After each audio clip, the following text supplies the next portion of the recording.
Welcome, friends. Welcome, neighbors. Welcome, freaky folk, to episode 28 of the Die, Laugh, Love podcast.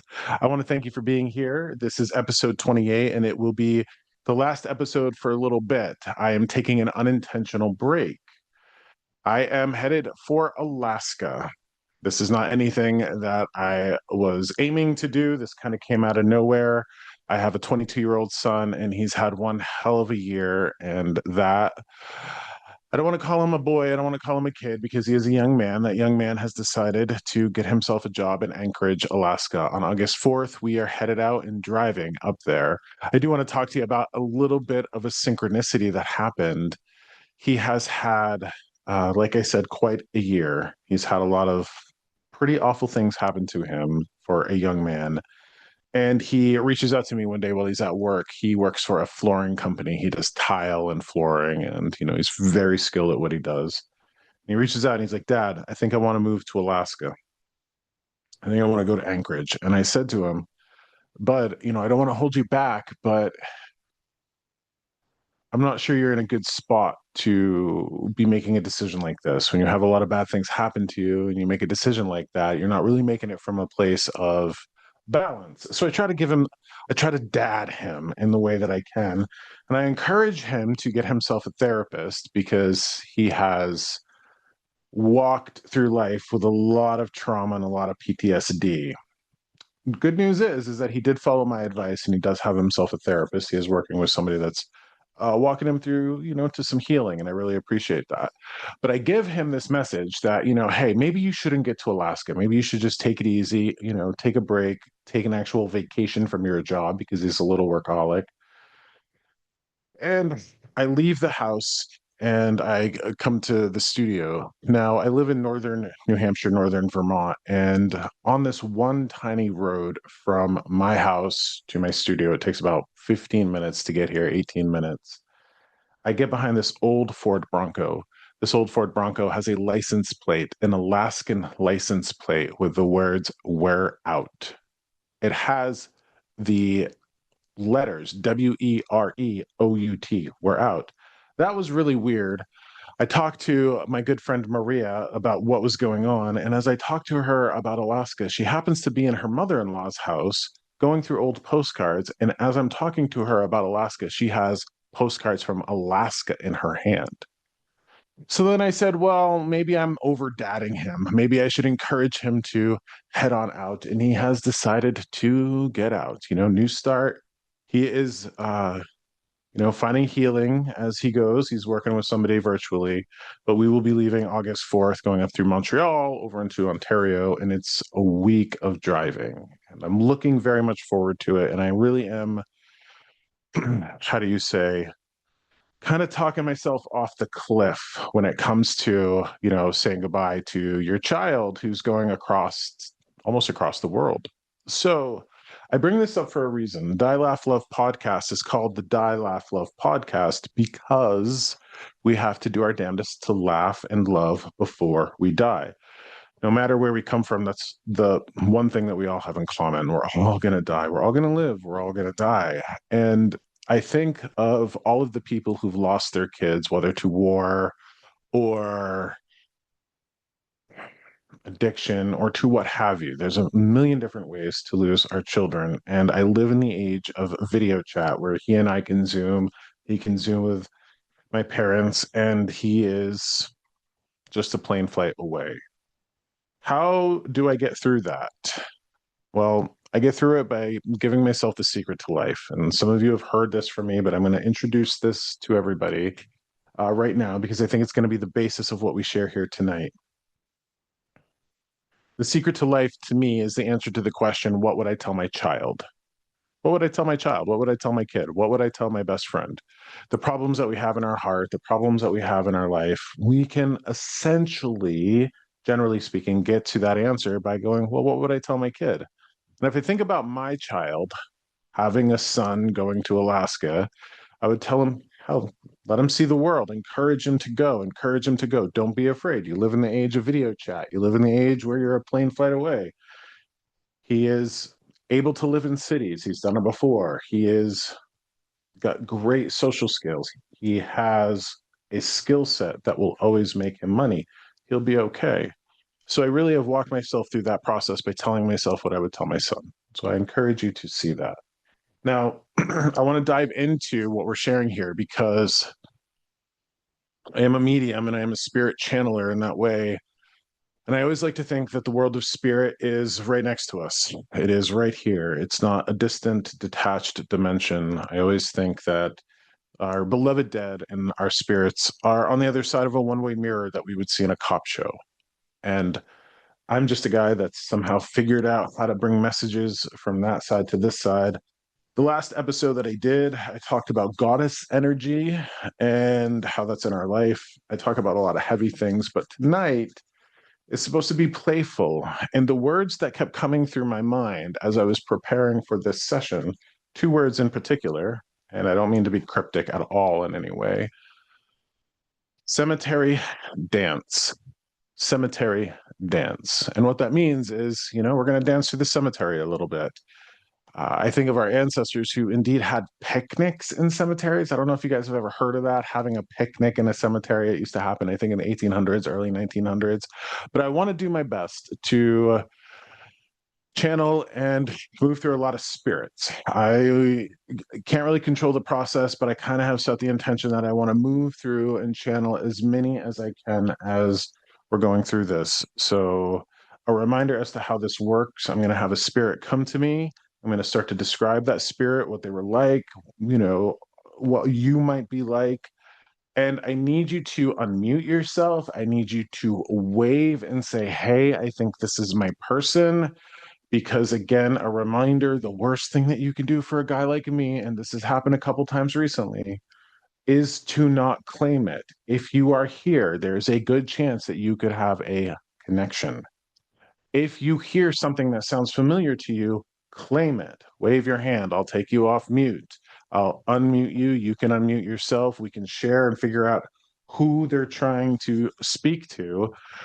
I've had it happen to me recently where somebody says, "Hey, that was for me, but I didn't want to say anything." And I'm like, "Why would you be here? Don't do that to me. Don't do that to me." So I'm going to invite everybody here that's here tonight. Don't do that to me. I'm going to lean into a little bit of vitamin joy. We're going to have a good time here. So, cemetery dance, dancing through the cemetery. I think that it's important to remember that we can dance. So I want to talk about the first spirit that's coming through to me. Okay. So, this feels very much like a father to me. A father, I'm seeing two things. I think that this father, very happy-go-lucky energy, when he was in a good place, happy-go-lucky energy. But I think he used to dance with you. The first thing that I see is dancing in the kitchen. Like I'm seeing pots of like water boil. He might have actually cooked in the kitchen or like might have danced in the kitchen. But then it shifts in my mind to dancing at a wedding, like dancing at a wedding. So I'm looking for somebody who might have danced with their father in the kitchen while like pots of water are boiling, while you were like a little girl, like I'm seeing like the little hands dancing. And then I'm seeing like a wedding dance. But what I'm hearing specifically, and please help me with this, is because I'm not a country music fan and I know some country songs. I don't know if you dance to a country song, but there is a song. Um, oh, I don't know who the artist is, but I'm hearing it. Now You'll Dance or something like that. It's like one of these classic songs that people dance to at weddings, or they could just be giving me this image. I think this man was very rarely dressed up. I think for being in a wedding, it would have been very rare to see this man in a suit or a tux. He might have been a little rough around the edges. So I'm going to start here first. Is there a father here who danced with his daughter at a wedding?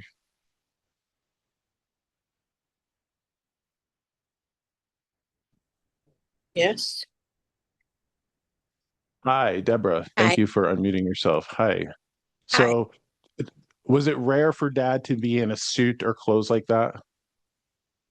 I would say yes, only because of the career he had, but I don't quite know if that's him because the song didn't ring anything with me, but we did dance at my wedding.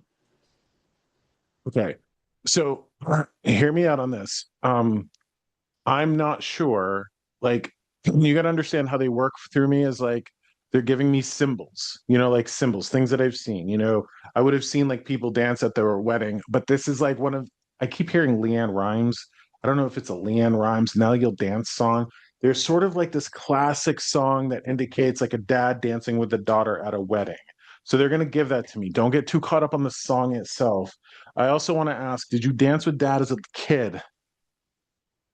A lot of my memory, I've lost a lot of pieces of it from a unfortunate event in my life, and so a lot of the pieces of my memory I don't have any longer. So I Okay. unfortunately can't answer the question.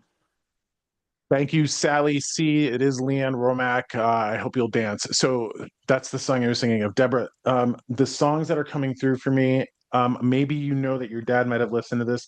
Did your dad ever listen to like Frank Sinatra, the old stuff like that? Yes. Okay, because that's the type of music that's coming through for me. Like I'm seeing you kind of like dancing in like a kitchen. Okay, Mhm. so all right. Remember, the point of all of this is to remember, help us to remember that we'll dance. If we have legs, if we have our health, if we listen to music, we are here as humans to dance. And I think that we all get too caught up in that. Can I ask you, Deborah, do you have daughters, plural daughters? None. How many young women are under you? Do you have a daughter? Do you have anything like that? Granddaughters, anything like that? I have a granddaughter and I have two daughter-in-laws and I have Okay. another friend, my friend's daughter who I'm very close to. Okay. So there are women, young women, younger women underneath you. I'm seeing kind of like I don't want to say a dress, but kind of like a triangle of women underneath you. Yes. Um, okay. So granddaughter, daughters-in-law, another woman that you're close to in that way. Okay. Um, here is some important information. Okay. So I think you're kind of like a mix. Okay. So one, I think everything isn't everybody a mix, Deborah. So you're a mix of somebody who takes herself way too seriously, like perfectionist, way too seriously, yes. But you have this other side of you that I'm sure you let other people see when it's appropriate, of like, I'm gonna roll with the punches. I'm gonna roll with the punches. All we gotta do is laugh through it. So you have this part of you that's taking yourself way too seriously, but you also have this other part of you that's like, well, all we can do is laugh at this shit. All we can do is laugh at it. That sort of like, we gotta just laugh at it. Okay, here's something that's important. If I had to ask you to diminish one side of you, it would be the perfectionist or the idealist. And if I could have you amplify the other side of you, it's like, hey, we're just going to laugh through it. We're going to get through it. All of that energy. The reason being is because you're setting an example to those other women.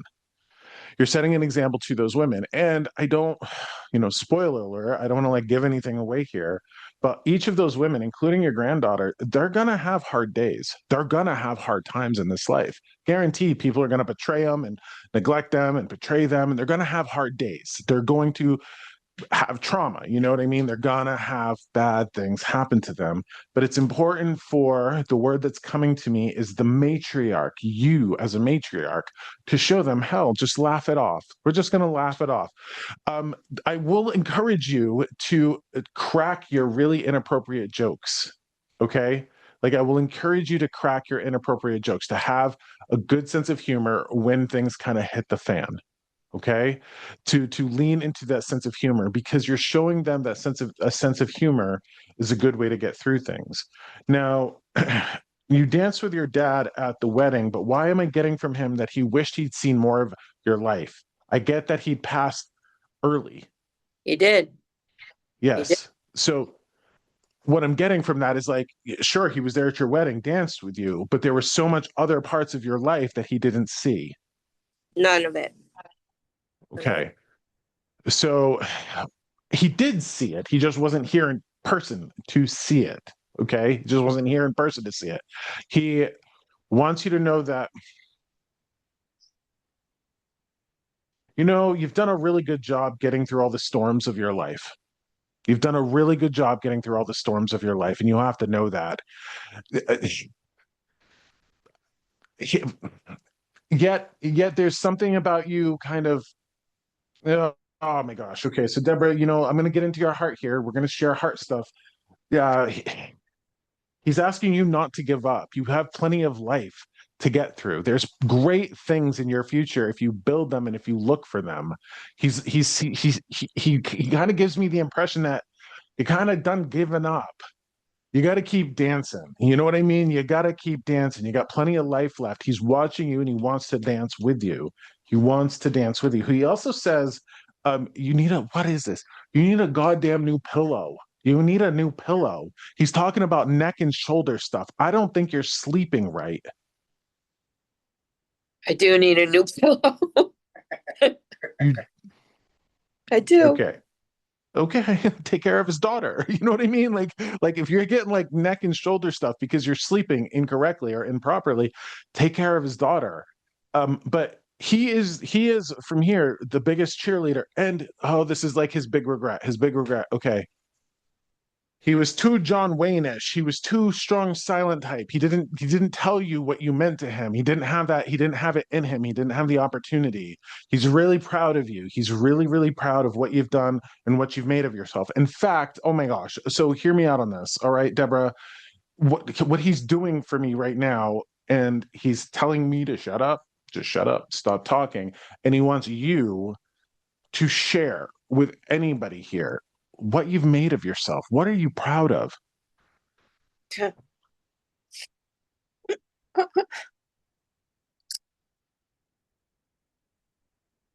had a tough life. I married the wrong guy. And it was hard life. Very hard. And my father knew it was going to be hard. I wish I listened to him. It's been tough. Okay, so Deborah, I thank you for that. You got through it for sure. You absolutely did get through it, and that needs to be Yeah. talked about. That needs to be addressed, right? And you can be proud of making out of yourself a survivor, but we all survive. He's talking about, what Yeah. else? What else? What else? There's achievements or certificates or degrees or something. He's talking about like how proud you should be of yourself. No, I did. I I I helped other people, took care of the elderly, volunteered, volunteered on an ambulance for many years. I worked with the public and I helped people. And that's what I did. And then I participated in 12-step program for over 30 years on the other side of the program to make myself a survivor. Yes. That's an accomplishment in and of itself, right Right. there. That's an accomplishment in and of itself. So, and it's interesting because he really wanted you to voice that. He really wanted you to say that. I could have just said, "Hey, your dad's proud of you, your accomplishments," but he needs you to say it because he needs you to recognize it. Like he says, it's praiseworthy. It's worth acknowledging. Now, here's the other thing. And again, he keeps talking about these young women in your life. You said two daughter-in-laws. You said two daughter-in-laws. Right. Okay. So how long have you been in their life? How long have you been in the granddaughter's life? Because I want to tell you what he's saying to me. Like, I think there's one of these women in your life that some people would look at like they were a bitch. They were cold or hard. Like he's like talking about them holding up a sword. They're tough. They're Very tough. bad. Very, very, very, very, very, very, very bad. And I've used That's very bad. that human being is a very bad person, unfortunately, towards me. And I've used my 30 years in that program in order to not put my son in the hot spot on that, and I've achieved it. But every day has been hard. Okay, so Deborah, like we're gonna back up a little bit. Okay, he might be talking about the granddaughter. Hold on, we're gonna back up a little bit. He's not talking about anybody that's bad. He's talking about somebody that's good that you should take pride in. My Like granddaughter. you, you have given somebody a sword, is what he's saying. You have given somebody a sword, somebody that's tough, somebody that's strong. So I know you don't have a daughter to kind of imprint yourself on, but is this No. the granddaughter he's talking about? My granddaughter is 6.5, and my other daughter-in-law is a very good person, and I've known her almost 20 something years. And my partner's daughter I've known for 5 years, and she is a sweetheart as well. It's interesting that he would show a sword. So there's a level of strength and like a warrior that you have to be proud of. So, maybe, with your sense of humor, getting through all of these things that you've gotten through, maybe you should think about humor and the laughter as a sword in and of itself. And if you are in this young girl's life, this young granddaughter's life, show her how much of a sword humor can be. Mhm. Okay, he's Yeah, like, give me the ding, ding, ding, ding, ding. Like that's ooh, there's a winner. There's a winner. So you're gonna have to like show her not to take herself too seriously and to kind of laugh at herself, laugh at life, get through with a sense of humor. It's a huge defense mechanism, I think, for us all. A survival technique for us all, having humor to get through. Okay. yeah, All right. yeah, absolutely, absolutely. So, oh my gosh. Okay. So, like, remember how I said I want to like run through them all? He's not leaving me yet. And I got to like, because there's messages here for you and there's messages for other people here. So it's interesting. He's showing me a roulette wheel, like, the black and red roulette wheel. Okay. So I Mm, don't know if he gambled. I don't know if it's a literal message or a figurative message, but here's what the roulette wheel means to me. The roulette wheel means that sometimes bad things happen to us, yeah, that there's chance and there's circumstance, that sometimes bad things happen to us and we don't get to choose those bad things. We don't get to choose if the ball lands on red or the ball lands on black. But when yeah, bad things do happen to us, you had talked about a tough past. When bad things happen to us, we can understand we're not being punished by God or spirit, that no, sometimes random circumstance, chance happens to us, and we have to do the best to roll with it. To roll with it. That's a big message. So I think that you have a lot to be proud of. I think that you have a lot to be proud of here. All right. So now I feel somebody else shifting. Okay. So thank you for being here. Thank you thank for you. being here. Keep your head held high. And please, Deborah, get yourself a new pillow. Okay. I will. Okay. Do your dad a favor. Get yourself a new pillow. All right. All my I love will. to you. I got somebody else here. Okay. Much love to you. Here we go. Next one. Next one. This is like carousel. All right. Okay. Um, this man, another man, feels like another father figure. That's a funny thing. Feels like another father figure.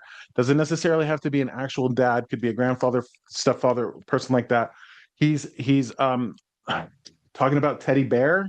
He's talking about teddy bear. He might have been a teddy bear. Somebody has a teddy bear, and he's giving me, actually, interestingly enough, the first thing that he gave me was mint. Like he might have liked mint gum or spearmint, but then he's showing me chew, like with his jaw. This man might have like actually chewed spearmint tobacco. He might have chewed spearmint tobacco. So I want to like first and foremost go with teddy bear. Okay, somebody that's like a teddy bear. He might have had a belly because I feel like I just want to hug him. Like I feel like I want to like give a hug. I want to like, he would have had like a musk too. I don't know if it was exactly like might have been actually Old Spice, might have been Old Spice, something like that, or a brute. But this is somebody who would have liked mint, mint, mint, mint, and he's giving me his jaw. I don't know if his jaw was damaged from chewing or he chewed something that was minty. So I want to give you this. Somebody here is missing a hug from what feels like a teddy bear, and there might actually be a bear in your life. Like I see a bear. We're going to start with those symbols. Anybody able to grab this? Okay, so Nina's iPhone. Nina, you collect teddy bears. Okay. All right. Is there a father figure that would have liked mint things, gum, candy, mint, spearmint, tobacco? I'm just going to ask you to unmute yourself because I don't want you to chat. Hold on. My grandfather was a huge spearmint gum chewer, like ridiculous amount of gum. Okay. So thank you for that, Allison. Nina collects teddy bears. Do you have a connection with bears, teddy bears? Was he a big bear? Did he hug? Oh, he was definitely a hugger. He was a hugger. Okay. All right. So, all right. Hold on, Nina. Hold on one second. I'm not sure this is for you. Thank you for that. I'm going to go up to Allison. Allison, I need to ask you this. Was he part of a was he part of a fraternal organization like Elks, anything like that, like Eagles, anything? Gosh, not that I remember. Was he in the military, anything like that? Was he He in a was in the military. Okay, so you could consider that like an organization because I'm seeing kind of like the badge or the medal. I don't know if he actually got medals or anything He, like that. Like he did, got a Purple Heart. he got a Purple Heart. Okay, okay, okay. So there's that. I think that this is for you. And he was a big hugger. Okay. So Allison, here's something. Okay. So big spearmint gum chewer. Okay, so all right. So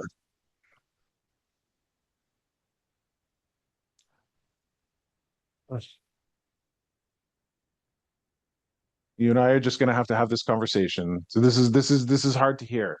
Hard for me to receive. Um, do you not have much in the way of human touch? Do you not have a lot of hugs? Do you not have a lot of cuddles? I guess it depends. I do from my grandchildren. So, I mean, um, I could always use more hugs. Well, it's interesting because he's like talking about like physical touch, okay? Like physical touch, physical touch. Like, and I don't know if you've ever heard of this, and this might be more like an adult thing. Have you ever heard of these professional cuddlers? Yes, Like people who get paid to cuddle? yes. Okay, he's putting that through my mind. So there's something about you being able to like responding to human touch, human warmth, hugs, cuddles, those sorts of things, human contact. And if he's putting like you do what you need to do to get that like physical touch, but there's something about you may need to look up a professional cuddler and go pay them a visit, or or if you have other people in your life who might not be too touchy feely, Hmm. you might want to have a conversation about love languages. Like I need physical touch. Like I want to be hugged. Like I want to like sit on the couch with you. I want to like hold you and like all of that. There just might, as long as you're not making somebody uncomfortable.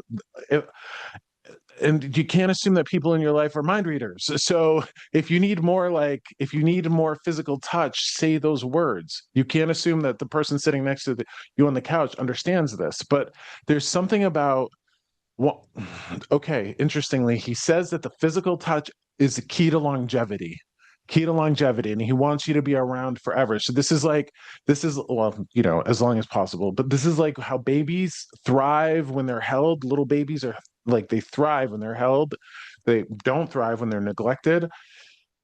He's talking about your longevity, your length and your health of life being directly correlated to how much good loving you get. Like he's just saying good loving, like good loving. So he wants you to be held. Interestingly too, who he says you're lacking adventure. You lack adventure. He says you lack adventure. He shows me a corn maze. He says you've got to go find a corn maze. Like he's literally putting the corn maze in my head and saying you lack adventure. Do you lack adventure, Allison? I actually went on a little adventure today for that very reason. Ah, okay. Corn Excellent. All right. be up his alley because he was a gardener and he loved growing his corn. That's insane that you just brought that up because he was huge into his gardening almost up until the day he died. Okay. So you have grandkids in your life, lacking adventure, corn maze, all of that. Um, oh, he says it's going to piss you off to hear this, but life is never as cut and dried as you'd like it to be. You just like it to be straightforward and cut and dried. It's never going to be cut and dried as you like it to be. And he says that's why a corn maze would be really good for you because you're not going to have the answers. And he says you need to put yourself in a position where you can't have the answers. There's some sort of unknowableness about it that is good and healthy for you. Life would be far too boring if you had all the answers. Life would be far too boring if you had all the answers. Okay. Can I ask you, is this mom's dad? Is this mom's dad? Dad's dad. Dad's dad. Okay, hold on a second. Did you know that he loved your mom? Because here's a funny thing. Here's a funny thing. Okay, so because what he's saying to me is he's saying to me, "I'm with your mom." Like I'm with your mom. He needs you to know that he's with your mom. He's got this like connection to your mom. Okay. My Um, mom just diagnosed with cancer. okay, so that's why he's saying I'm with her. Okay, so in spirit, he's with her. Okay, and watch what happens here. The cut and dried answers. Okay. Um, there's a whole level of unknowingness to an illness like that, to a diagnoses like that. You know, what's the best course of treatment? Is she going to recover? Is she not going to recover? He says the unknowing is what drives you bonkers, drives you right up a wall, he says, like not being able to know. And you have to come to peace with that, okay? Because there's a certain degree, like I do believe, Allison, you're a person that's like, show me what to do to fix the problem, and I'm going to put every ounce of energy to fixing it, to healing, to helping. But there's a certain lack of control you're going to have with mom's diagnoses. um okay, okay, so I got to be really careful how I deliver this next piece of information. Oh man, sometimes these spirits, I swear, he's just like, she gonna be all right. He just says she gonna be all right. Like, she gonna be all right. Now, I want to tell you what that means from his perspective. Like, life, like from their perspective, life and death is not but a thing. You know, it's just like, you know, you put on a new pair of clothes, you live, you take the clothes off, you die, that sort of thing. So ultimately, she's going to be all right. If she makes it through this, you know, fingers crossed, prayers, all of that good stuff, that she makes it through it, yay. If she doesn't make it through it, she's gonna be all right. She's gonna be all right. He's got this very like nonchalant attitude about it. Now, Allison, what's really important is let's put all of these pieces together. You have just learned that your mom has been diagnosed with an illness. Like, mama, you need a hug. Like, you need a hug. You know, you need somebody to hold you and hug you and walk you through this process because, God damn it, it's scary. That unknowingness is scary. He knows that she's in good hands because you'll do everything you can to make sure she's comfortable. She has everything that she needs, all of that.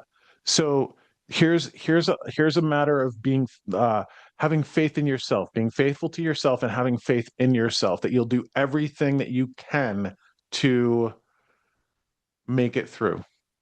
Like you'll help her make it through, you'll help everybody make it through.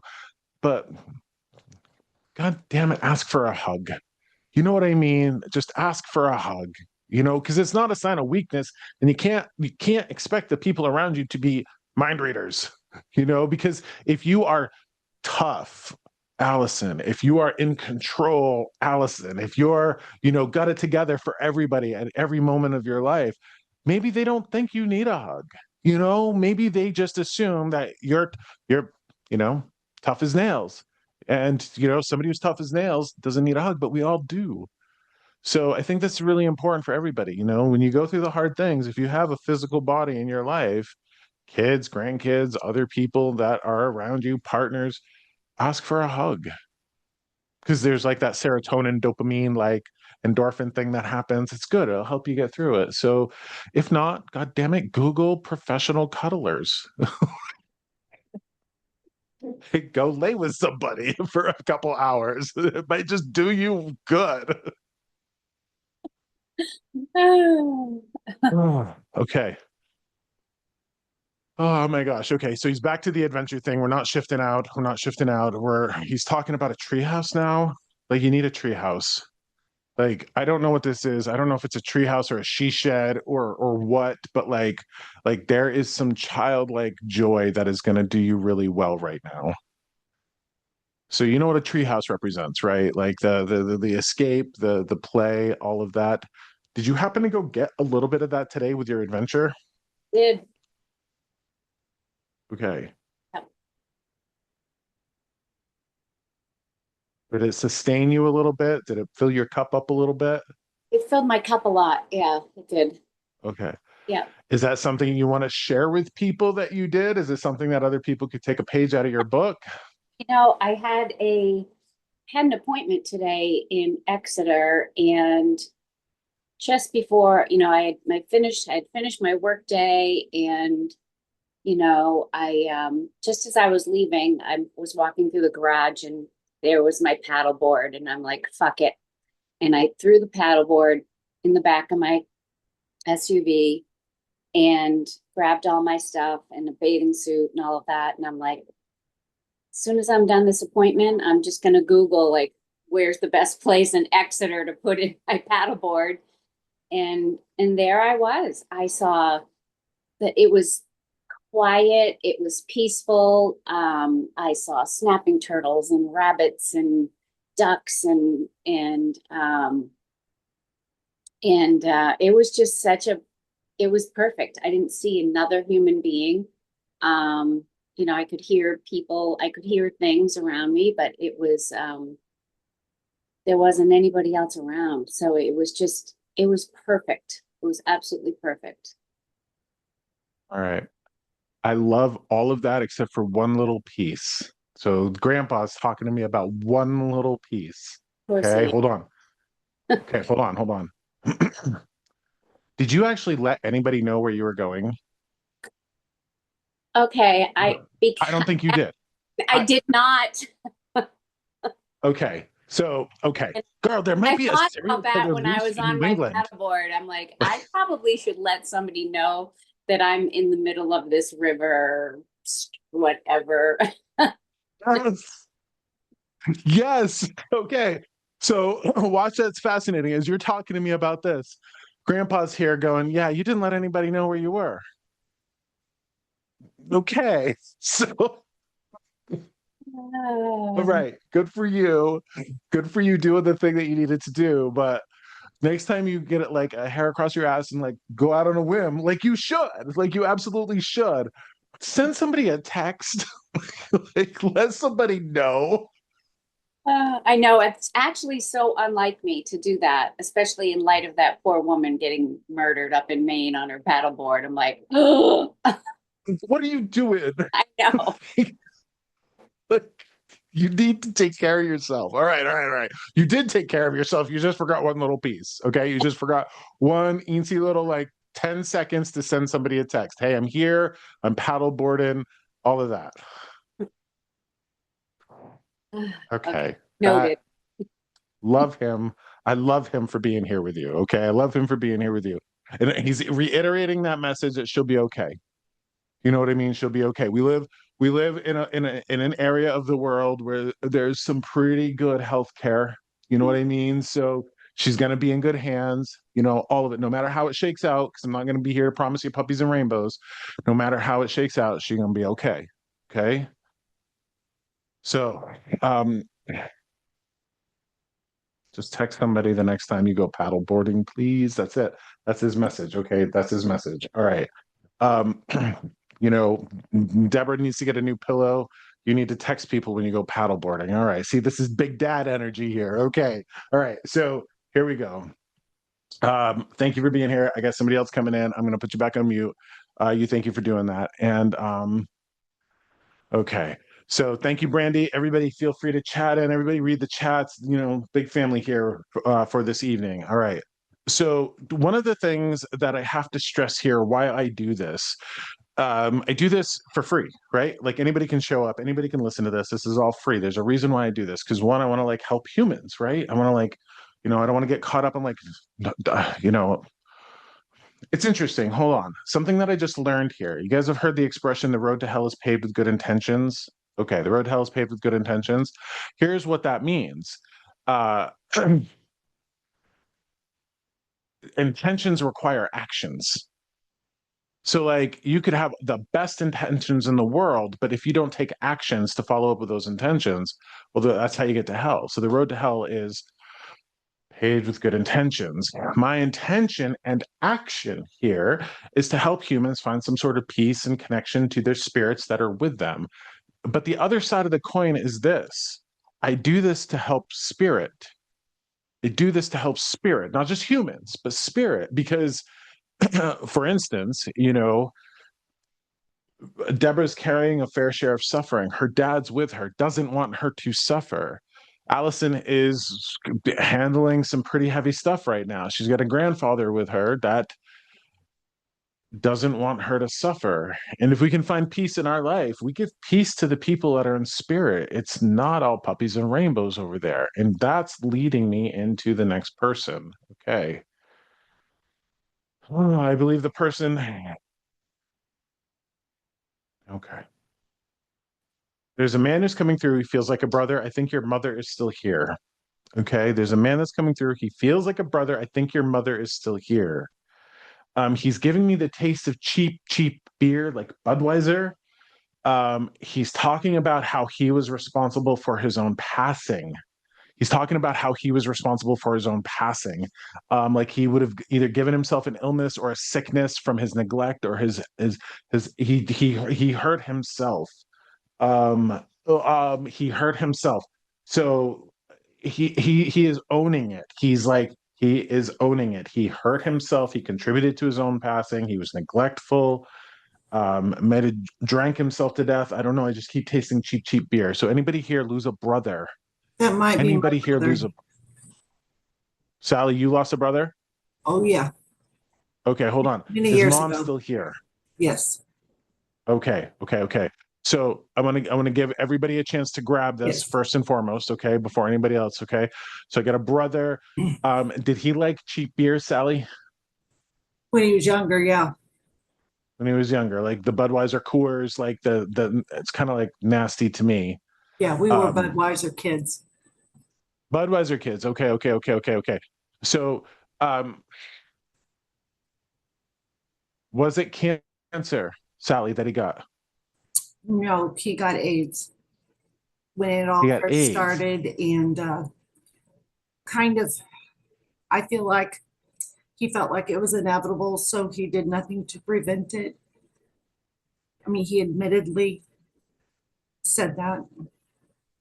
Gotcha. Okay. It's interesting because what I'm feeling in my body, and I don't know how this.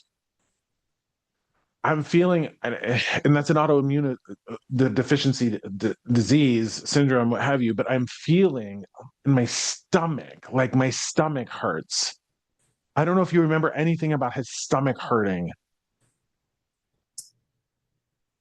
Did he not eat? Did he eat too much? What happened here? He was in the wasting stage, and I saw him because he lived several states away. I saw him a few months before he passed, and there was just like he was in a suit at a wedding, and he was just bones, but he didn't look like that until you hugged him.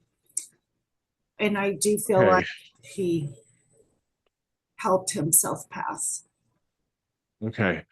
So again, one of the things that's happening here is he's owning it. Like he's owning it. He's owning it. He's taking responsibility for it. Mom is still here. Mom still has to be devastated from his loss all these years later. Yeah. Here's an interesting thing. Do you know if mom puts up does mom still do Christmas and ornaments? I really don't know. My family's fallen apart, and I have almost no communication. And he passed away. Gosh, I mean, he was only 30 years old. Today he would be 59. So this was 29 years ago. Yeah. Okay. So here's something that's happening, Sally. Thank you for grabbing this. Okay. And I do feel like this story overlaps with yours. Absolutely. This might be for somebody else too. Sure. Okay. This might be somebody else's spirit that's coming through and talking about this. Because Sure. this might not be just like a brother. This might be like a brother-in-law. Because what I'm getting from this person, and I don't know if this is his way of trying to get you to mend the family, he's telling me to like apologize to mom. Like apologize to mom. I didn't mean to hurt her. So whether you're talking to mom or not, and I don't want to like encourage you to open up a can of worms and, create a bunch of pain and trauma in your life, but I'm getting that like there's this man, like a brother figure who took himself out. Mom is still here and needs to be apologized to. I did not mean to hurt. I did not mean to hurt. The other thing that I get too is that it feels like there's 3 Christmas ornaments that keep going up on the tree. So I don't know if there's like Christmas ornaments attached to him and if mom might still be doing Christmas, but I keep getting like ornaments going up on the tree. The last Christmas that he was alive, he made everybody several Christmas ornaments. I still have them. So there's the Christmas ornaments. Okay. My Was this a mother, younger brother to you, Sally? yes, he was my middle brother. I was very Okay. close to him. Okay. There's always the chance that you could have adopted that mom attitude. You know what I mean? Yes, yes. So like apologizing to mom for not taking care of myself, but there's this neglect. Like I neglected myself. I did it. I own it. I own it. She So, won't believe it. I've tried. well, just take it for you then. Take it for Yeah. you. Have this experience between you and I. Um, oh my gosh. Okay. Well, God damn it, Sally, you need a new pillow. You need I a new do. pillow. I do. Okay. I messed So with 3 pillows last night. So the funny thing is here with this is that like they want to show that they're in their lives. Like that's why they give me the evidence, like the ornaments, the pillow thing. The pillow thing is funny because make sure that you're sleeping well, all of that. Just go get it. You can afford it, he says. You can afford a new pillow. Go get it. Whatever, whatever. Go I get the new know. pillow. That's what he wants for you. All right. So the way that this is being recorded and preserved for future, anybody that stumbles upon this and has somebody who took themselves out of this world from a place of self-neglect, what causes them the most pain or what causes us the most pain when we neglect ourselves is that when we get to the world of spirit, we're watching the people that loved us suffer from our actions, Yes. and like that you got to think of like the rugged individuals, the John Wayne types who don't go to the doctors, who don't take care of themselves, are super tough. They don't need any help, right? They're going to be like, oh, just I don't need anything. Well, we do. We got to take care of ourselves. So we're taking care of the people that we love. Okay.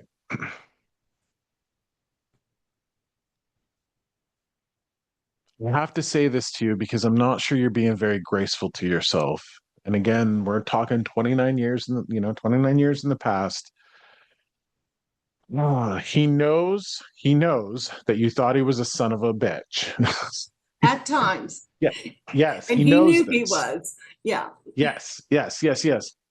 He knows underneath all of that was your love. Oh Your God. love, their Yes. love, all of that. Okay. Thank you, Allison. Coopsleepgoods.com. Now we got people putting in pillow links, okay? Make sure you grab Cool. that as you're Cool. in there because the pillows really like make it for us. So, okay. Um, Sally, so right? I feel like I'm just driving it into your head. Oh my God, you know that you have these spirits around you. You know you got people who love you. All right, take a goddamn walk. Like, go take a goddamn walk. Take care of yourself. Get out there. Take care of the person that they love. It's like this stuff on paper, but you don't put it into practice. Yeah. Yeah. Okay, take care of a walk. Um, Okay, watch this. Hold on. He's calling you out on your shit here. Okay, he's calling you out on your shit. He's calling you out on your shit. All right. So I want to present to you a possibility of something that could happen to you. Uh, you're really conflicted, and here's what I mean by that: is that like you want to live, you want to show your people in spirit that you're living and you're taking care of yourself, but you're kind of tired and done with life and you want to join them too, but you're not going to take your own life. You want to get over Right. there and be reunited, Exactly. all of that stuff. Okay. So there is this like self-neglect that you're doing, like, well, I know I could take a walk, but I'm not going to. And so this is what he's saying. Okay, this is what he's saying. The more you, and this seems like a paradox, but he's telling me the more you don't take care of yourself, the longer your life's going to be. It's weird. Okay, because like if you're not taking care of yourself, right, you're gonna pickle yourself. You're gonna like your body, because it might fight. You might cause your body to fight and hold on so long because you're not taking care of yourself. He's saying like, and then this guy's sense of humor is dark. He's got a dark sense of humor, Oh, okay? yeah. Because he's like, well, that's the way you get hit by a bus. Go for a walk. I can't believe he just said that to me. Like, No, I can. I can. what? Just go for a walk, all right? Like, go for a walk, please. All right, just go for a walk. He would appreciate seeing you get out of the house a little bit and get some And fresh avoid air, right? buses. Early morning. Yeah, Yes. avoid buses, right? Oh, please, yes. That I'm is what not, he but I would mean, say. oh my gosh, that's so funny to me. Okay, dark sense of humor, even from the other side. I love that. All right, all right, all Yeah. right. Okay, but he says like, yep, that's it. Ooh, okay. I need you to know this, and I don't know who this is specifically, but there's a younger woman in this world he's taking care of. There's a younger woman. Did he have a daughter? No. No. Okay. There's a younger woman, like a niece or somebody. Like he's going down like half his age. Somebody's around 30-ish, a young woman around 30-ish. He's taking care of, he's looking out over. This is what She's he's in saying to me spirit? as he's, no, no, no, she's here. Oh, okay, okay. He's Actually, here. So, he had a niece, yes. okay. Would she be about 30? Um, closer to 40, Okay. but she's kind of, she would, he would gravitate toward her. I know he would. That's what he's saying to me. He's leaving this conversation and he's like, see ya, I got somebody to go take care of. So there's a younger woman that he's navigating toward. He He's going to needs to take take care of. care of her. We all do. Yes. Okay. All right. Yes, he's going there. So thank you for this. All right. Next one coming in. Next one coming in. All right. Han Heavy. Next one coming in. All right. So um okay. This man, he was happy that he okay. So he was happy. This man is happy he did not take himself out. So Sally's brother, has some regret in spirit, but the man that's coming in now, happy that he did not take himself out. And this is kind of what he's showing me. This man was all about a good time. He was all about a good time, but he wasn't about excess. He wasn't about excess. He's showing me, and this is where the symbols get confusing. I don't know if he was actually, I don't think he was in Vietnam, but I think he liked watching MASH. And he keeps showing me, like, now I just want to crack my knuckles. Okay. Like, I want to crack my knuckles. Somebody who might have cracked their knuckles or like done something like that. This man was all about the good time. I think he watched MASH. So anybody here had a man? This is interesting because this feels up, like this is how they show it to me, up and over. This is either a brother-in-law or an uncle. This Mine is did. somebody like, oh, hi, Deborah. My father did. That's weird. Yeah, hold on 1 second. Hold on. I don't think we're gonna circle back. You hold on for me. I don't think Yep. we're gonna circle back to you or that father, but Okay. um Oh, we're gonna go up and over. So uncle or father-in-law, somebody that would have been all about a good time, watched MASH, cracked his knuckles. Like, I wish my knuckles would crack right now. He's like, the knuckle cracking should give it away. The knuckle cracking should give it away. You might not remember this, but the knuckle cracking should give it away. That or arthritis, like something about knuckles. Um, The other thing too, and this is going to help, I think somebody here is thinking about writing a book. right. I think somebody here is thinking about writing a book. So Deborah, is this back? Are we back to you? Well, I don't want to step on anybody else on this, but Yes. I am and my friend were thinking about writing a book for over a year. My father was into MASH, but I don't want to jump in Yeah, some. yeah, yeah. No, no, no, no, no, no, no. Hold on, hold on, hold on. If nobody else is grabbing it, then I have to give you this message because he might not have been done. But like, this happens from time to time. Do you remember anything about his knuckles? Yeah, but I can't remember exactly, but I know he had big hands and I know he did something with his hands all the time. Okay. The messages about the book, and I might be circling back because he didn't get enough. I'm not sure he had enough energy or he didn't deliver the message that he needed to, but God damn it, Deborah, write your book. Stop thinking about it. Write it. Don't think about it, write it. You know what I mean? Because you can just Okay. think about it for years and years and years and years and you don't end up I doing have, it. But whatever it is, write your book. And I think the best message for you and anybody else thinking about like putting words on paper or leaving something behind for people is don't let perfect be the enemy of good. yeah, Okay. yeah. You might not do it because you're like, oh, I got to do it perfectly, yada yada yada, all of that. Don't let perfect be the enemy of good. You should get it out of you. And here's the other thing that you want to think about. You might be thinking about writing a book, or spirit might be telling you you should, Maybe. Possibly. pushing on you and giving you the message. You just think that you're thinking of it, and it's a message from spirit that you should be writing a book. Okay. Yeah. So Yes. also, whew, please celebrate Christmas better. Please celebrate Christmas better. Get the lights up, do a little bit more decorating. You only have so many Christmases in this life. He's saying that like it's like Christmas should not be a time of black and white.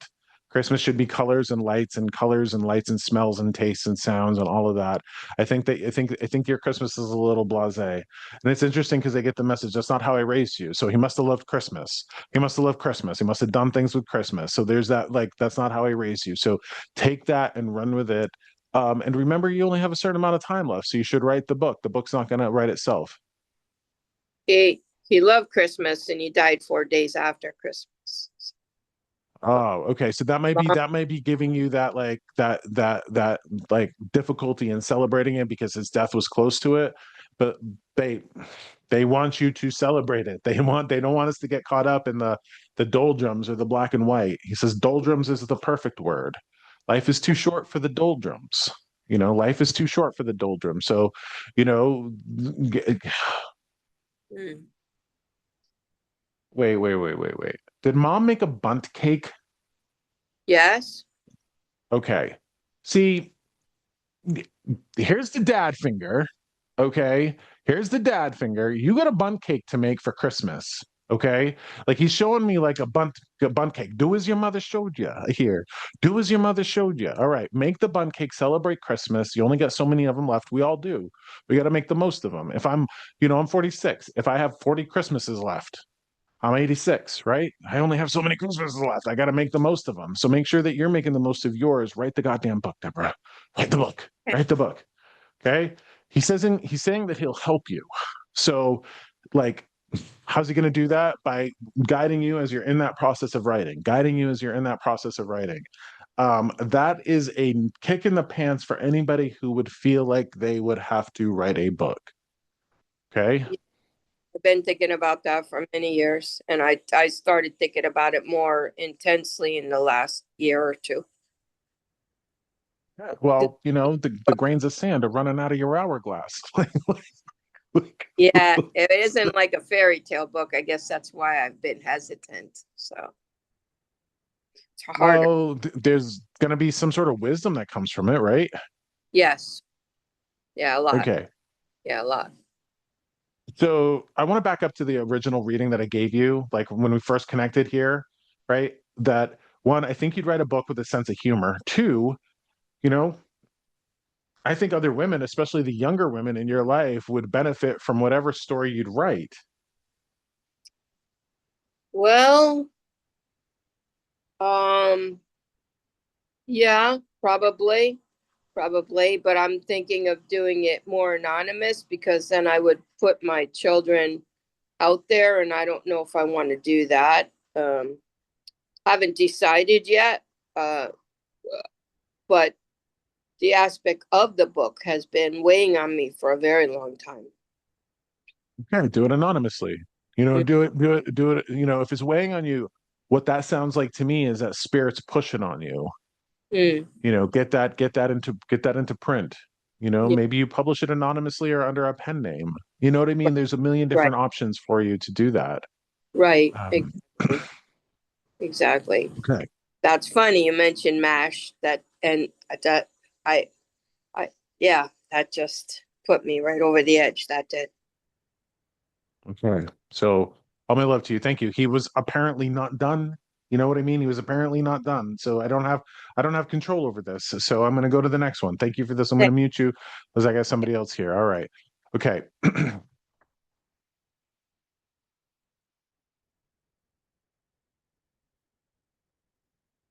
So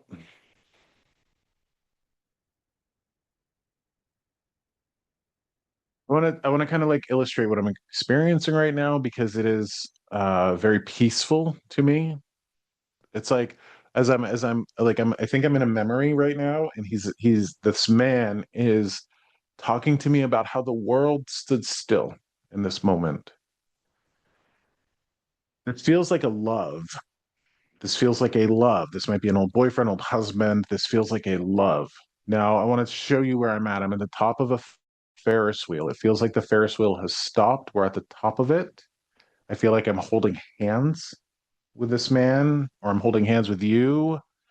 Um, and I get that the world has stopped, and all I see is like sure, like you'd look down on the carnival or the fair or whatever it is and hear the sound of the people and the lights. I look and I see like the starry sky and the horizon. And it just feels like the most perfect moment, just like time has stopped. I keep tasting licorice, like licorice. So does anybody have a connection to some love that they spent at the top of a Ferris wheel? Like the world is just quiet and the world stopped.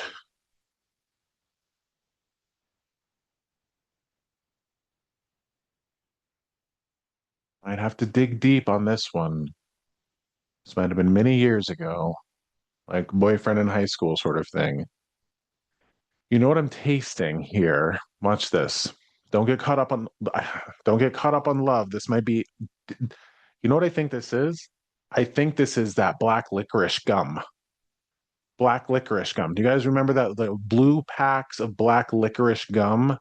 I think I think you might have been a daughter with a dad at the top of a Ferris wheel holding hands. This is old man gum. This is old man gum. Anybody have a memory like that? Somebody that chewed old licorice gum, Ferris wheel, top of the world, blackjack gum. Yeah. That's what it was, Jackie. Blackjack gum. Blackjack gum. That's what this is. It's not actual licorice. It's gum. This is like an old old person thing. Okay. He's telling me, can't you remember the stars? Like I feel like I'm at top of the world. I feel like I'm on top of the world. Like, can't you remember the stars?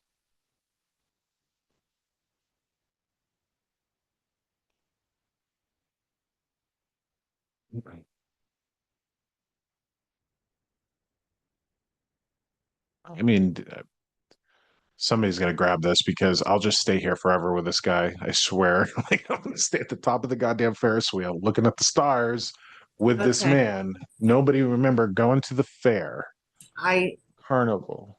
I have Hello. a story with my dad when I was young.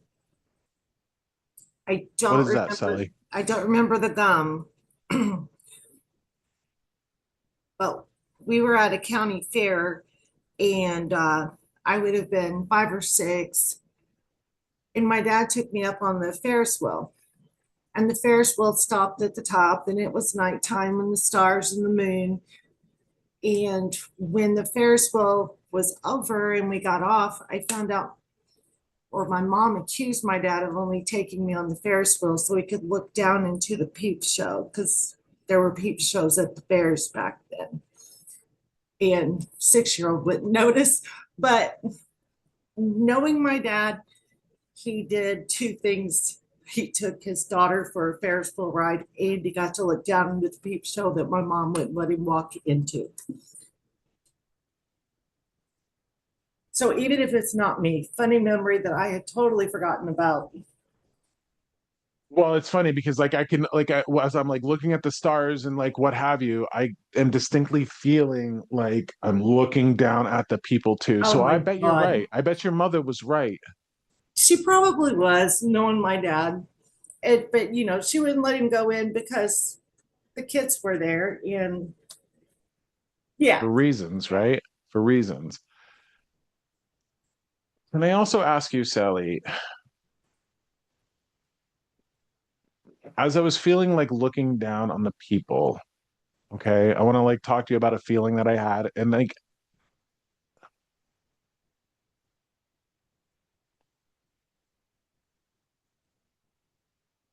there feels like some old world wisdom that goes along with like, look out for people. They're not all okay. Like not all people are good. A lot of people are stupid. Be careful of people, like a lot of them are nitwits, that sort of energy. yeah. So I don't know if your dad gave you any sort of like guidance around be careful of people. Hopefully, 5, 6 year old girl be taught about strangers, all of that, sure. But what's fascinating to me is like as I'm sitting here at the top of the Ferris wheel and I'm being shown this memory, like there's such a distinct feeling of making sure that we know that that's why we're here to create those memories, Sure. to get on the top of the Ferris wheel, to have memories, to not live our life in our recliner, to not live our life on our couch, to get out there and do the things that, g- g- make life worth living, make life worth living. Um, and here's an interesting thing, Sally. You must have been close to your dad. Yeah. You know what I mean? Because as I'm holding your hand, as I'm like, I feel like I'm holding your hand. There's this message of like, I'll always have your hand. I'm getting that from this man. So, um, is there a Stroganoff in the family? A what? Is there a Stroganoff? Do you know what a Stroganoff is? Yeah. Like, is there Uh, a Stroganoff in the family? He's telling you to make some noodles, like some like I don't know if stroganoff is like noodles or what have you. He's like make the family casserole, make the noodles. There's something about make the food, but it's like it feels like a stroganoff. And I may be getting that wrong. I made that like it feels pasta-y, like uh why am I hearing something about poor man's something? Like poor man's something. he used to make breakfast for us, and he called the gravy poor man's shit on a shingle. And I'm sure Okay. people my age have heard that saying because, yeah. And I don't even remember what was in the gravy. I think it was hamburger meat. Poor man's shit on the shingle. It's interesting because like when I think of stroganoff, I think of like a brown noodle with like Yeah. a hamburger in it or something like Yeah. that. Something like that. So Yeah. like the poor man's make that. He's saying to make it. So maybe you just gotta like Google a recipe, see what, Brandy says her dad used chipped beef, what have you, but like he's telling Well, you to that make wouldn't the be the thing. poor man though. We used to the ground beef that was turning brown in the fridge. Ah, okay, okay. All right, 'cause, And I if it's love that. okay So with Kim him, actually I has a would rather recipe. use sausage. Okay. Do that. Do that. Do that. Do that. Okay, Yeah. okay. I love that. So poor man's shit in a shingle. That is hilarious to me. Okay, okay, okay. I Yeah. love it. Okay. Um, look at you guys, fancy with mushrooms, all of that. Okay, I love that. Yeah. All right, all right, all right. So again, I want to say this to people here because this is not a process that I control. I open myself up to this and they just come through as they are. And like I'm swinging back to other people's fathers coming in and their brothers coming in. I don't have any control over that. It's the spirit that helps me do this. So I don't want to feel like anybody here is left out or what have you. I don't want to like give that impression. Um, so we're gonna just, make that, please, Sally, make that for your dad, have walk down memory lane and perhaps might be important for you to consider to go out and get to like a fair or a carnival this year. Get out there and live life a little bit, um, get out there, walk around, watch out for the buses, all that good stuff, Yeah. Yeah. get out there. So, all right, I'm going to put you on mute because I feel like I have somebody else coming through. All right, here we are. Okay. All right. And this is strange because um this is one of those things where I'm seeing somebody here, I'm seeing their face and I'm being pulled to them. Okay. And there's always a chance that I'm off. This is a process where I'm going direct to the person. So I'm going to look in the square here. Okay. All right. So Sarah with the big hair. Hi. You're waving. Okay. Do me a favor here. I'm going to ask you to unmute yourself, all right? Because I'm seeing your face in I'm seeing your face in my field of vision here, in my eyes, my mind's eye. Okay. So Sarah, hi. Say hi back. Hi. Okay, hi. Right. All right. Um, Again, this might be nobody, but I'm feeling somebody. Okay, I'm feeling somebody for you. I want to talk to you about, I need you in your mind to go back into school for me, please. Go back into school. Okay. Like middle school, what have you, middle school. Okay. Did you lose a friend in middle school?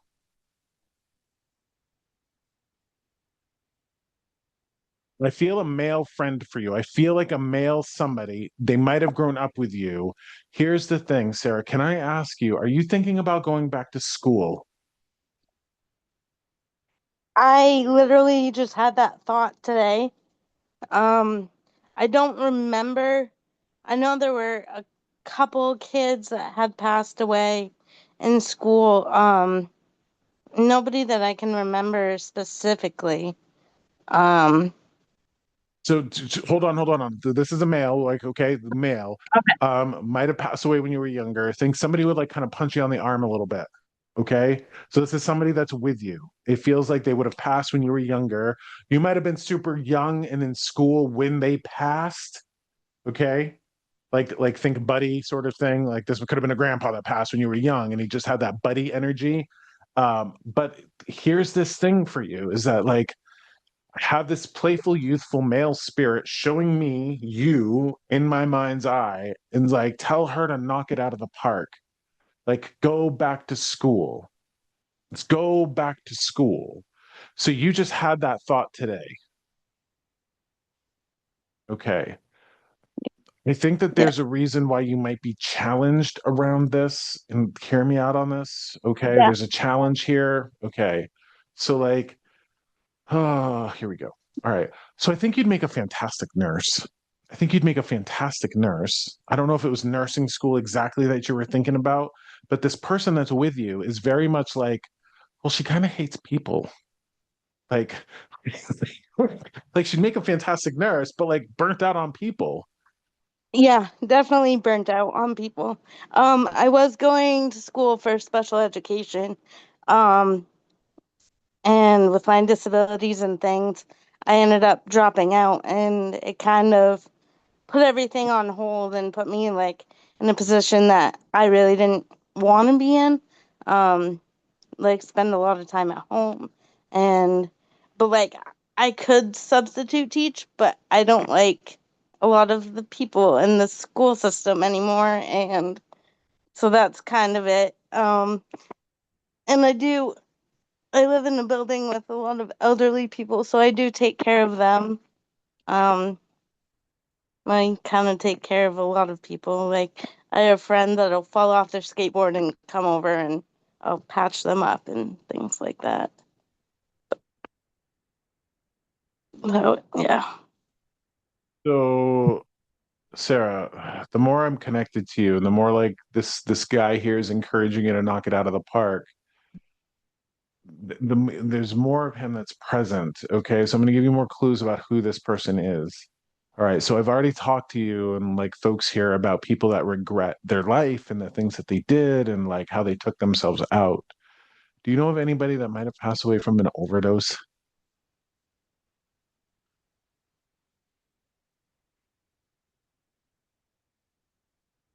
I'm going to tell you what I'm getting. Okay. So like I'm getting like somebody who took themselves out of this world. I'm also hearing like speed. I don't think it was like the speed drug. I think that they liked speed. I think they liked going fast. Car There's a accident. regret. Could be, absolutely. Like it was their fault. Could be, but I'm getting like speed, like there's this that when we contribute to our own passing, there is a weight and an energy that we carry on with in the world of spirit. Yeah, Okay, so did you know a young man who passed away in a car accident?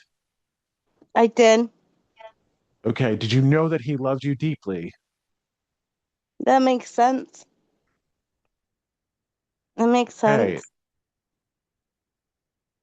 this is the person that's here that wants you to knock it out of the park. Now, I want to like put on the kid gloves with what I'm about to say to you. There's been a big, kind of repeating theme here. Get out and make memories. Don't live life on the couch. Don't live life in a recliner. You've used some language about disabilities and stuck at home and dropped out of school and all of that. Well, I don't know who you are. I have never spoken to you in my life. I do think that you're pretty kick-ass. I think that you got to remember that. I think that you Thank have you. some things that you need to be proud of and to remember who you are. And if you're stuck in a particular season of your life, remember it's just a season. Our lives are what we make it. And if you have opportunities where you could go back to school, you could substitute. Because here's the other thing that this person is telling you. Like when he was telling me that you're like burnt out with people, I'm going to say this kindly, and this is like some loving humor coming from this person. God damn it, girl, pull your head out of your ass. There's always people. There's always people, right? We have to know how to deal with people. Okay. You can deal with people. Whoa. He says, if you were raised the way you were raised, you can deal with anybody. Like you would have skillful energies, like growing up with the people that you grew up with. If you can deal with the people that you were raised by and that you grew up with, you could deal with the people in the school systems. This is what he's saying to me. So it's only a big deal if you let it be a big deal. Now, here's an interesting thing. We started with Deborah, and Deborah was, the energy with Deborah was like, wow, just laugh at it. You know what I mean? Laugh at it. Like I was just talking to Sally about, the energy of dad trying to tell her like that people are nitwits. Generally speaking, people can be pretty awful, right? So you're going to be like, there's all these little nuggets of wisdom that we've kind of been picking up here as we walk through this evening and what we've shared together about how, hey, maybe you need to knock it out of the park. Maybe you need to just not let those people bother you or just laugh them off or show this man what you got because there's this energy of he's like coming through, like pounding on his chest. Show me what you got. Like, show me what you got. He's trying to get you going. So you got to see what's happened here. Like, I got your face in my mind with this spirit that showed me you and wants you to make the most of it. Now, here's what else you got to remember, and this is super important. We've had a couple of people here tonight join us in spirit who regret things. Okay. You can't become one of them. You can't become one of those that regret their lives, regret the things they didn't do, all of it. What's the worst that can happen? You go to school, doesn't work out, you just end up back on the couch. You know what I mean? What's the best thing Yeah. that can happen? You could go make a difference in the lives of kids. You could find purpose. You could find passion again. God damn it, go substitute teach. Get up. Show us the world. Show the people around you. Show your spirits what you're made of. Now, what's funny too is that I got like an older man coming in with the taste of popcorn. Popcorn. So I gotta wonder if you watched movies with an older man, like a grandfather. He's giving me this old man is popping in for you, and he's giving me the smell of a grease, like monkey grease, like not monkey grease, but like he was a grease monkey, like a mechanic, something like that. Like remember the My, movies, remember the my movies. grandfather. My grandfather probably. Um, He used to work in a shop. We called him Mr. Fix It because he would literally fix everything. Um, I'm thinking maybe I don't specifically remember popcorn in movies, but my brother and I did spend a lot of time there. Um, Hey, you got to know they're cheering for you, you know? And the fear of people, I mean, people are people, Sarah. They're like, there's people everywhere. People are people. The fear is just an illusion. The fear of actually, hold on, because we're connected now and you sit here and we're going to get connected. You want this guidance, I'm going to give it to you. There's a bit of this about you using people as an excuse. You're using people as an excuse. So like you could substitute teach, but you're afraid of other things underneath that mantle of people. a lot of it too might be um I've always needed help from others or raised in that way. I have mild cerebral palsy, so um I grew up just getting a lot of help and doing it myself is very scary. And like I feel like sometimes I can't do something because I don't like if I want to go to a concert, I can't really get myself there or do it entirely myself. So I don't know if that's kind of the direction they're also going in with that. Sure, sure, Sarah, absolutely. That's fear. So can I ask you, do you have, I love that, Annie. Thank you. Uh, do you have people that can help you? Okay, Yeah, question. Do you have a hard time asking for help? sometimes, but I don't know. I mean, I do ask for help, but Well, I'm just thinking about Allison, who like needs a good cuddle. Like she like needs to ask. She needs to ask. I like think that we all need to my ask. mom and dad and family do a lot for me, but there's other things in my life I want to do that like would be better with friends and yeah. Sarah, I just so kind of yeah. I wanna bring something up here, okay? So thank you for being very transparent because I think one of the bravest things that you can do is talk about the fear. Like, I have a lot of fear. One of the bravest things we can do is talk about the fear. We talk about what we're afraid of. We take its power away to a great deal. But here's something that I want to circle back to that I talked to you and everybody here about in the very beginning of this. If you had a child or a sister or a best friend who was afraid of going to be a substitute teacher or doing something like that, what would you tell her? Thank you, And Sally, for that. every time you bring that up, because I've been here for a few of these and I don't know what to say. No, I think you do. I mean, when it comes to other people, it's easy, but when it comes to myself, it's just Okay, that's an illusion. That's an illusion. Okay, hold on. That's all an illusion. It's all an illusion. Okay. So if we can tell people things like, so this is how, God damn it, Carl, this is how I'm getting to Alaska. This is how I'm like getting my kid to Alaska. You know what I mean? Because like I could have fear around that, but I'm like, I'm telling myself what I would tell my brother. I'm telling myself what I would tell my best friend.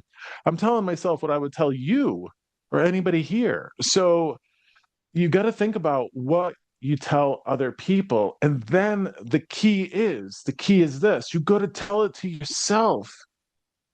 You got to tell it to yourself. You got to tell it to yourself. So it's all about, and I'm a firm believer in this, it's all about getting into control of that conversation we have with ourselves. Like the funny thing about humans is that we're always talking to ourselves and we're always listening. We're like computers that are always uploading and downloading. We're always having that sort of inner monologue. I think the power in this world comes from us controlling that with intention, with intention, telling myself what I would tell my son, telling myself what I would tell my best friend or even a stranger. Like I am sitting in a like a stack of books that I have written because I've confronted fear. Because I would tell you, I would tell anybody else, I'd tell Deborah, I'd tell anybody, my son, anybody, write the books, do the thing, write the books, do the thing. And you're right, Annie, we really do beat ourselves down, but to no end. And Sarah, Annie brings up a good point. I'm going to just say it. Like, if being a bitch to yourself is ever going to work, it would have worked by now, right? Yeah. So, what is the thing that you can do? You can be gentle with yourself. You can be supportive of yourself. You can encourage yourself because you just said it. It's easy to do it for other people. It should be as easy to do it for ourselves, and it can be. And that's where we make the best life. That's where we die with a very, very small amount of regret. So, I'm going to ask you to do just one thing for me, for this spirit that passed away in a car accident that loves you, all of this sort of thing here. I want you to do a thing. I want you to, dip your toe in the pool and kind of look into like what it might be like going back to school. I want you to dip your toe in the pool and like think about what it would be like to like substitute teach. And like substitute teaching, nobody's signing a contract, right? You could go Yeah. do that. You could try it for a day or two. It could be the most And hellacious that's what experience I'm in the world. familiar with. And I think I'm also stuck on that. Like a big thing is just me being stuck everywhere, like all aspects right now in my life. But Right. We can only unstuck ourselves, right? Like you can't carry me in your pocket. You know what I mean? 5 days from now, you're going to be stuck with something. Like, here's where I get my resilience and my tenacity and my bullheaded strength. I try to live the life my grandmother would want her grandson to lead. I've been working really hard on that. Or Okay. trying to. So maybe the stuck thing is just an illusion, right? This is an illusion. It's like, it's not real. Like, wake up tomorrow morning and go, God damn it, I'm not going to be stuck today. And then start Googling, start researching, start making phone calls. Next week, the week after, you could be substitute teaching and you could be like getting up every day doing a thing. And there might be days that you don't want to, and that's okay too. But Yeah. gotta get up off the couch. We gotta get up off the recliner. We gotta get up off the couch and confront the fear. So when you're tired, when you're hungry, rest and feed yourself, right? Like, Yeah. I don't know why I have to say those words. So you might not be the best at taking care of yourself, but when you're tired and when you're hungry, take care of yourself, and then you'll have all the strength to make the best decisions. And then do what you would have your best friend do. It can be that easy. It can be that easy because, girl, I don't know about you, but I'm not going to live a life controlled by fear. I'll give it to you a little bit in perspective. I'm a 6'7" gay psychic medium who's got a business in northern New Hampshire with his husband. And if fear controlled me, none of this stuff would be happening. So fear doesn't have to control us. Okay. Remember what the secret to life is. All right. It's interesting. Uh, they're showing me dominoes. Okay. Dominoes. So like, like dominoes, you step, push one down, pop, pop, pop, pop, pop, pop, and it just keeps going. Right. Okay. Based on that image, I think that you get overwhelmed by the bigness of things, right? Yeah, Okay. 100%. Do you know the answer to the question, how do you eat an elephant? Mm, One bite at a time. If you break up the big thing into very small pieces and you just tackle the small piece and the small piece and the small piece, before you know it, you've eaten the elephant. But don't get overwhelmed because you got to eat an elephant. right. Break it up into tiny small pieces. And what they're telling me is that you're good at doing that, analyzing, looking at all those small pieces. So just remember, maybe like, are you a list maker? Are you a list maker? Sometimes. You, maybe you need to be a list maker. You know what I mean? Like make a little Yeah. list, check, cross off each and every item as you go. Here's what I want everybody here to do. Okay. before we end this, I want everybody to hop into the chat and I want everybody to send Sarah a little heart. We're rooting for you, Sarah. Oh, yeah, don't roll your eyes at me, Sarah. Everybody's going to hop into the chat here and give you a little word of encouragement, okay? There we go. Thank you, Brandy. Let's give you a little heart here. Let's give Sarah a little encouragement because everybody knows what being controlled by fear is like. Look at all those hearts. Look at all those hearts. Okay. Everybody here knows what being afraid is like. Thank you. And being courageous is not lacking fear. Being courageous is looking at the fear and going, fuck it, I'm going to do it anyways. And then it's not that big. It's not that big of a deal. Okay. So, everybody here, thank you for this. Everybody here, please do your best to remember the secret to life. Tap into that heart of yours. That's your divine essence. That's your love. Baby steps. Thank you, Kathy. That's right. Sarah, I got a good feeling that you will be unstuck here sooner than you realize. Okay? Thank you. All right. Thank you, everybody, for this evening. Thank you for dancing through the cemetery with me as we do this. It's going to be a couple of weeks before I have another one of these. I am headed off to Alaska. A few words of note for anybody here. Tonight's episode was sponsored by me. Sponsored by me.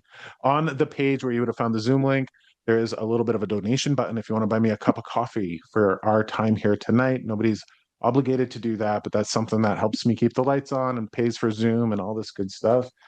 I am available for one-on-one readings, group readings. I am tomorrow leaving for Massachusetts for a 3-day little tour with a whole bunch of presents that I'm bringing through 3 towns in Massachusetts. So I'm headed out tomorrow for that. Coming back for Sunday's Goblin Market here at Deep Earth Arts, where I will be unleashing a new Oracle deck. Okay, so let me tell you about this Oracle deck. So the Oracle deck is called the Open Road Oracle deck, and it's designed to use on the road. It's an Oracle deck like you would use at all, like get messages from the guidebook, all of that. But this Oracle deck is meant to, you and a friend, you and a loved one, hop in the car, shuffle the deck, you flip a card, it'll show you a right arrow or a left arrow. You go right, you go left as the cards dictate. So it's an adventurous deck. And here's a weird synchronicity. I've been working on this thing for a few months now. And then come to find out that as soon as I roll out the Open Road Oracle deck, the day after, I'm driving 5,000 goddamn miles to Alaska. That is too weird. Okay. That's just the weirdest thing in the world. So all my love to everybody here. Maybe I'll see you in Massachusetts. Maybe I'll see you at the Goblin Market. My Facebook is very open. Send me a friend request on my personal page. I'm kind of a nitwit and share funny stuff every day, but I am going to be posting stuff about Alaska through our adventures. So thank you, everybody, for being here. Take care of yourself. And remember, laugh, love. Y'all going to die. Better make the most of it before we do. Okay. Take care of yourself, everybody. See you next time.